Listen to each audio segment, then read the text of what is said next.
Bonjour Pascal. Bonjour madame, comment allez-vous? Ça va, merci. Vous entendez?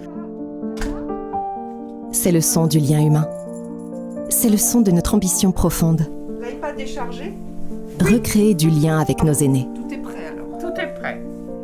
On n'a plus qu'à se connecter. Ici, nous ne remplissons pas de planning. Nous ne cochons pas de cases dans un formulaire. Nous tissons avec finesse un lien d'entraide, de confiance et d'échange. C'est notre fil rouge, la dignité humaine au cœur de chacune de nos décisions. Nous voulons offrir un service d'exception aux plus âgés d'entre nous. Boire un petit thé? Oui. Allons-y. Ce n'est pas seulement une main tendue ou un sourire. Nous voulons plus. En réalité, le meilleur. Cela se traduit par une conviction très forte. Faire du sur-mesure, du personnalisé, pour que chacun et chacune se sentent bien. Les demoiselles de compagnie, la spécificité, c'est que nous arrivons un petit peu avant la dépendance. Donc on va avoir un accompagnement évolutif qui va s'adapter aux besoins de la personne âgée. Nous recherchons à travers nos demoiselles de compagnie des personnalités qui sauront être empathiques, altruistes, engagées et qui donneront toute leur énergie pour faire vivre ce lien. Au début d'une relation, quelle qu'elle soit, il faut savoir chacun garder ses distances de respect et d'empathie pour l'autre. Ça, c'est quelque chose que peut-être notre époque oublie un peu. On fait de l'humain et tout va découler de là. La politesse, la bienveillance, la gentillesse, l'envie d'aider.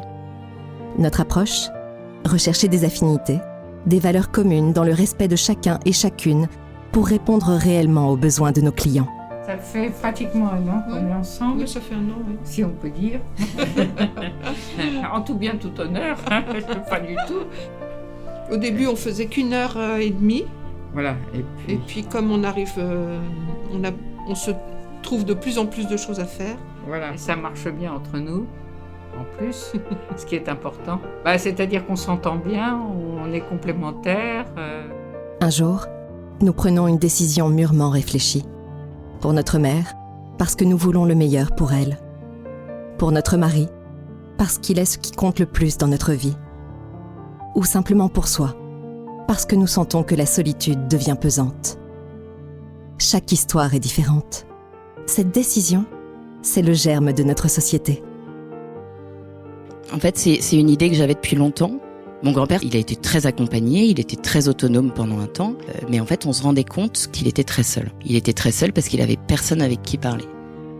On s'en rendait compte surtout quand on l'appelait, parce que on sentait qu'il était presque pas à l'écoute de ce qu'on disait, mais déjà dans la recherche d'une future question pour éviter le moment fatidique où on allait lui dire qu'on devait le laisser et qu'on allait raccrocher.